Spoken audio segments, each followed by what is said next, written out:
Lord be with you, Pillar Church. My name is Jake. I'm an intern at Pillar for the summer. I'm a student at Western Seminary and a member of Pillar. It's good to be with you in this way on this Friday morning. And at the end of another week, I want to thank you for tuning in day after day, week after week. In these daily devotional videos, there are quite a few people that you're asked to listen to, and that alone can be jarring, and scientifically speaking, can make it hard to engage. And so I thank you again for your attention. It's a testament to the work of God in you, and I'm learning to trust that by the Spirit, this can be a fruitful space despite the layers of separation between us. We'll spend some time again in John 14. If you remember, these are the same words that we gathered around last week, Friday, though we'll read a couple more verses into the chapter today. This is where Jesus claims that he himself is the way, the truth, and the life, the way to the Father, the way of life, the way for you to live your life with God. Hear Jesus' words again. Do not let your hearts be troubled. Believe in God, believe also in me. In my Father's house there are many dwelling places. If it were not so, would I have told you that I go to prepare a place for you?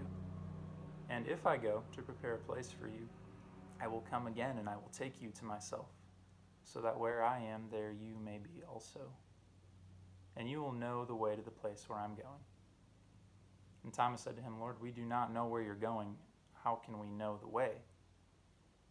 Jesus said, I am the way, and the truth, and the life. No one comes to the Father except through me. If you know me, you will know the Father.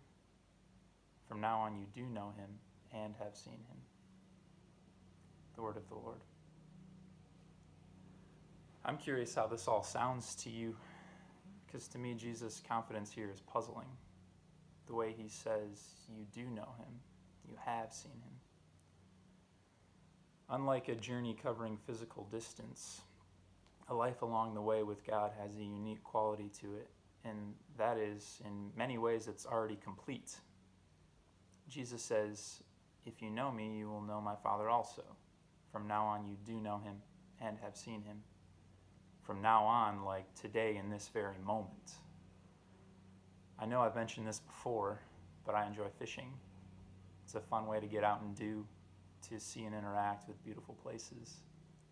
The downside is that it can be an enormous financial investment. In many ways, my participation is limited to how much expendable income that I have. And for me right now, it's not that much. That's a silly example to frame a question for you.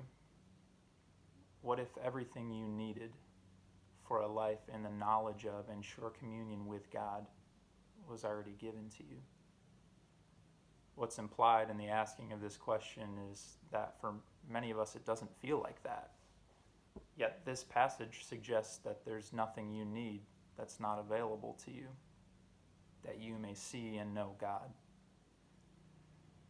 It's been said that as a result of sin, humans no longer know how to speak their native language, prayer.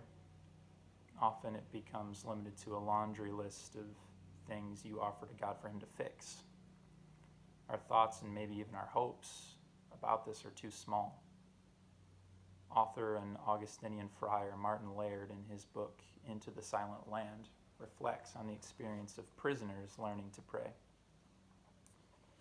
He says, through their experience of interior stillness, these prisoners unwittingly have joined a chorus of saints and sages who proclaim by their lives that this God we seek has already found us, already looks out of our own eyes, is already, as St. Augustine famously put it, closer to me than I am to myself.